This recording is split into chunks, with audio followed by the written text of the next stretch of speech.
Hello, welcome to our lesson on transformations. This is going to be from section 7.2 in our text. We got a lot of material to get through. Let's get started. First of all, I've got 7 transformations to cover. And to specify, this is graphing functions using transformations. So the first transformation that we're going to look at are the vertical shift. Notice what this does is it takes a function and either adds or subtracts a constant to it. What you need to know is that plus is up, minus is down, and that usually fits what people think. Okay, next, horizontal shift. This, if you'll see the difference here between a vertical and a horizontal shift, this has the constant added or subtracted inside the function directly to the x. Here you need to know plus is left, minus is right. And that is usually opposite of what people think, but that's the way it works. Next, we have a vertical flip. This would be a reflection across the x-axis. Notice that this has a negative in front of the function, as opposed to the horizontal flip that has the minus inside the function directly attached to the x. So a horizontal flip would be a reflection across the y-axis. And last but not least, we have a stretch or a shrink.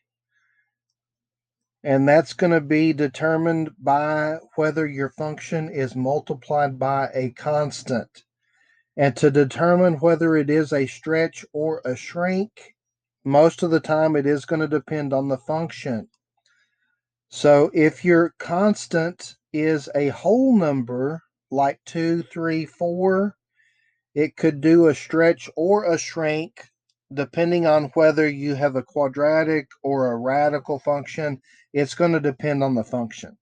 The next thing that you absolutely need to know are the parent functions. Now, what these parent functions represent, it's like the base model of a vehicle before you add any extras on it. So the first parent function is a quadratic. You need to know that a quadratic makes a parabola, and this would be the standard no transformation parabola right here. Next, we have our absolute value function. And what I would like you to remember is that V is for value. An absolute value will always make a V. And again, this is the standard basic no transformations absolute value graph. Next, we have a rational function. Next, a cube root function. Next, a cubic function. And then a square root function. So you need to know the shape of each one of these basic functions. These are the 6 that we're going to look at in this section. Now that I've talked about the transformations and the parent functions, I want to explain how this affects the graph. The best way I can think of to kind of demonstrate this entire lesson here on transformations is to use Desmos. So what I've got here in Desmos is I've got a parent function. F of x is going to be our parent function. This is going to be the quadratic, and you can see that it makes the parabola just like here in the notes. Y, remember f of x means y, so this is f of x equals x squared. You've got your standard basic parabola. This next equation is our transformed function. So what g of x is going to do is it's going to take f of x, and I've got 3 variables here, a, b, and c. A, since it's outside of the parentheses, would represent the vertical shift. So if I go back and look at the vertical shift formulas, you're going to see that these first two have the number outside of the parentheses. That's your vertical shift.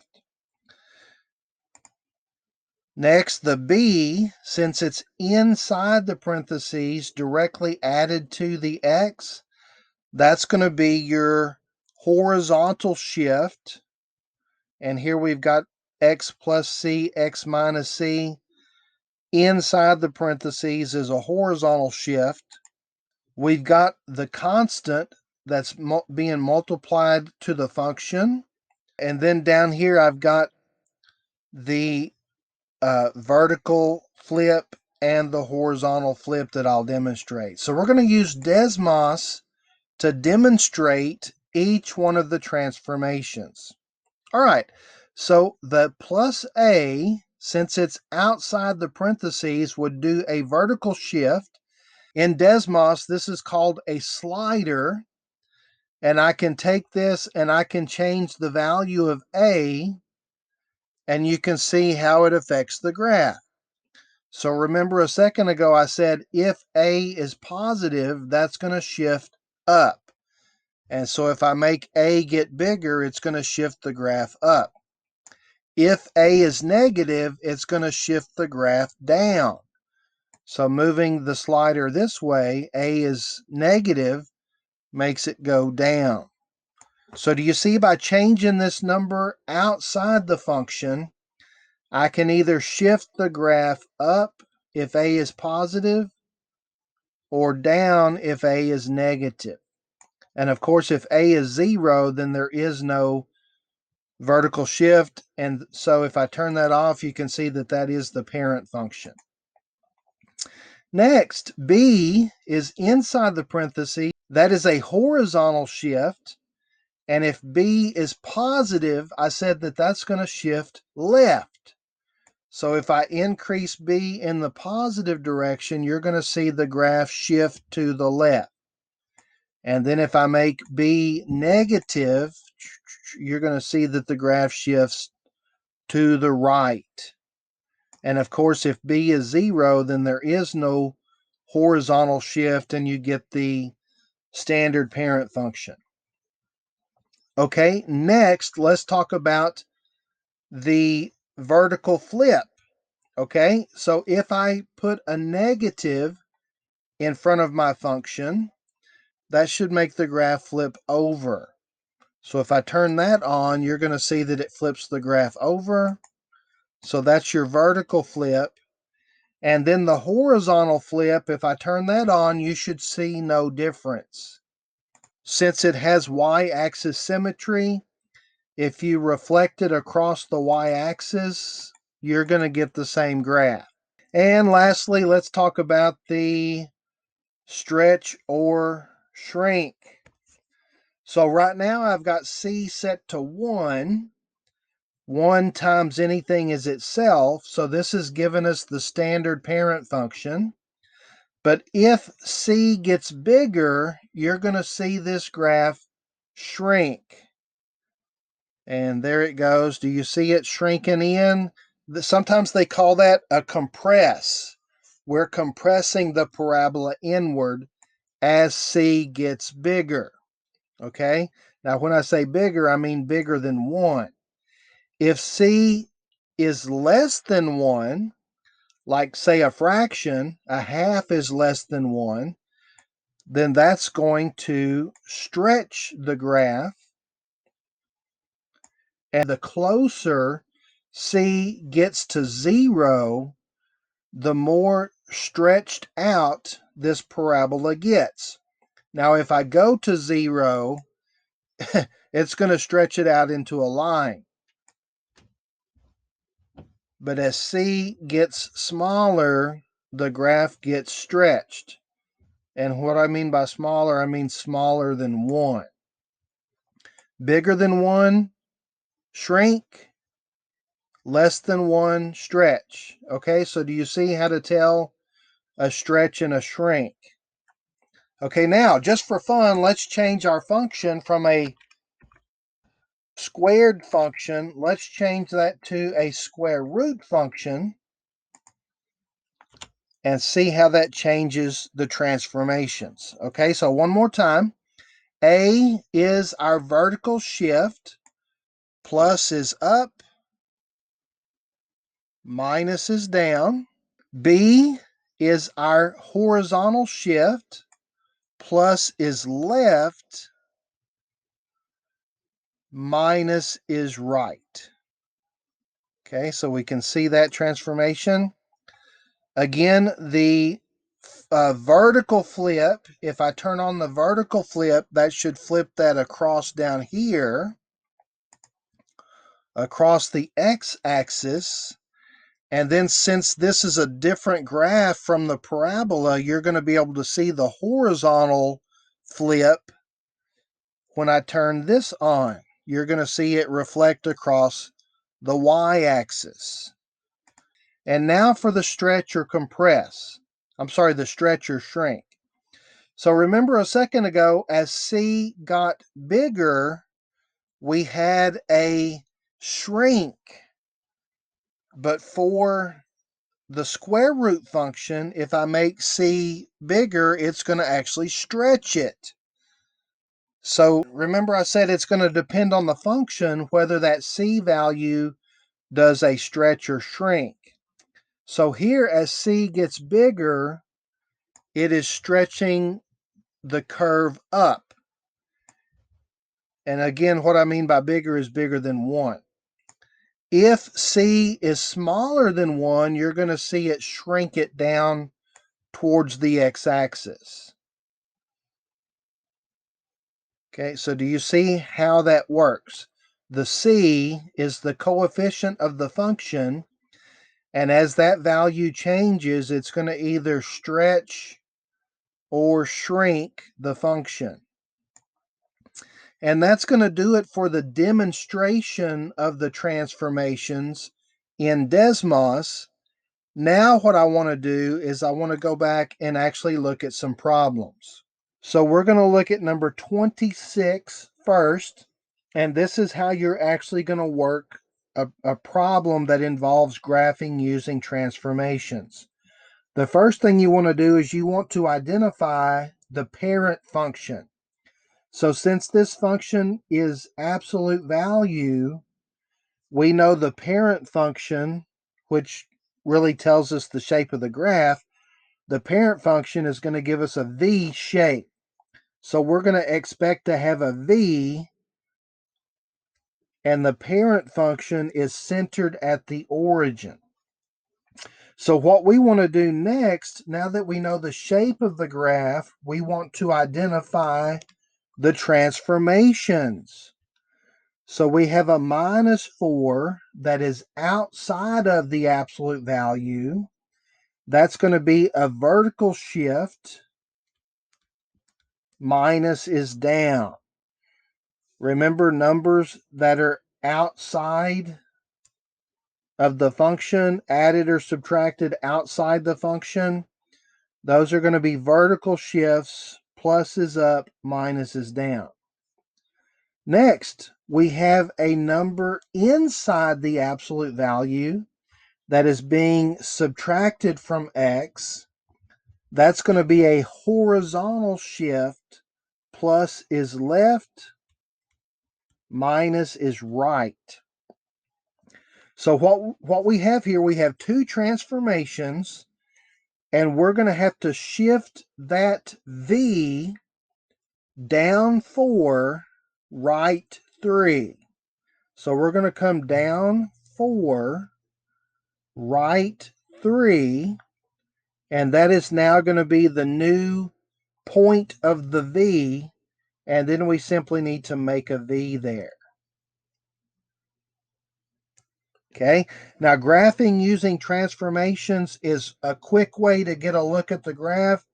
It may not be that accurate, but it is super easy for getting an idea of what the graph looks like and where it's going to be. If you wanted to know, say, if it touches the y-axis at -1, you might need to plug in some values for x and actually get some more points. For better definition, you really need more points. But what we're testing here is we're seeing if you can identify the transformations and then sketch the correct graph. And that's going to do it for number 26. Next, number 33. Here we have a rational function. So here is our parent function for a rational function. And we need to identify the transformations. So starting outside the fraction, that's going to be an up shift. Remember, if it's outside the function, it's a vertical shift. The plus 3 is inside the fraction, directly attached to the x. That's going to be a horizontal shift. Plus is left. Okay, so what we're going to have to do here is start at the origin. We're going to shift up 2, left 3, and that is going to be the center of our rational function graph. Now, if you look at the center here, do you see it? It's kind of symmetric in the first and the third quadrant. So to get this close to right, what I'm going to do with my red pen is I'm going to draw in a new y-axis and a new x-axis. It's like our coordinate system has been transformed up and left. And now I'm going to stay within the dotted lines and make my rational function graph, like so. So that represents our parent function, which was centered at the origin. Now it's centered at this new central point where we shifted up 2 and left 3. If you want to check to make sure that you're right, now this won't work on a test because you're not allowed to use Desmos on a test, but you can go grab your Desmos and you can plug it in and see. So just to demonstrate how you would use Desmos to check that, I'm going to change my parent function to 1 over x, and then I'm going to adjust these sliders to have the appropriate transformation. So this was a plus 2 and a plus 3.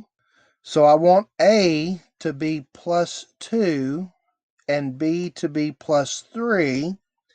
And you're going to see that that graph shifted up 2 and left 3. So you can use Desmos to check these graphs to make sure that you're getting them right on your homework assignments. All right, let's move on and do number 35. Here we have a quadratic. Do you see that? We've got the squared, and that is going to make a parabola. Bam. These parent functions, you kind of need to have those memorized. It would be nice if you knew off the top of your head the shape of each one of these parent functions. So the x squared makes the parabola centered at the origin. And then we need to go through and identify the transformations.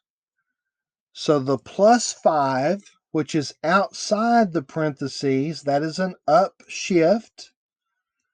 The minus 3 inside the parentheses, that is a right shift. Remember, minus is right, plus is left for the horizontal shift.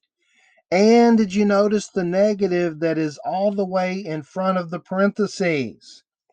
That is a vertical flip because there you have the minus in front of the entire function. And so that means that our parabola is going to have to be reflected across the x-axis. So the way I like to do the transformations is let's do the flip first. So that would flip us over. And then we're going to take the vertex, which is the center of the parabola, and we're going to shift that up 5 and right 3. And so here is our new vertex. And now I just need to resketch my parabola there. So do you see how those transformations work? Do your flip first, and then your up and right, and those don't matter what order you do them in. But you kind of need to do the flip first. And so there's 3 examples of showing you how to take a function and graph using transformations. The last thing we want to talk about, number 51 and 55, here they give us the transformations and they want us to write the function. So it says, write an equation for a function that has a graph with the given characteristics. So for number 51, it says the shape of y equals absolute value of x. There they're telling us the parent function. And it says shifted left 7 and up 2. So here's how we're going to do this. We're going to start with our absolute value function. I'm going to leave a little bit of room inside because that's where our horizontal shift goes. The horizontal shift is inside the function. Remember, we said plus is left. So I'm going to say plus 7 to represent left 7. And the up shift is outside, up is plus. So that's going to be up 2. And it doesn't say anything about a stretch or a shrink or a reflection. And so those are the only 2 transformations. And so that is it for that problem. Number 55, though, has 3 transformations here. First, we have our parent function, y equals x squared. So do you see the template, the way I start that? I know the parent function is going to be a squared function. This one says it's upside down. Now, remember the quadratic makes a parabola facing up for the parent function. So if it's upside down, that means it's going to reflect it across the x-axis, which is a vertical flip, which means the minus is going to be in front of the parentheses. Okay, so we're going to have a minus in front for the upside down part, and shifted right 3, that's a horizontal shift, which is inside the parentheses. Plus is left, minus is right. So I need a minus because it says right 3, and up 4.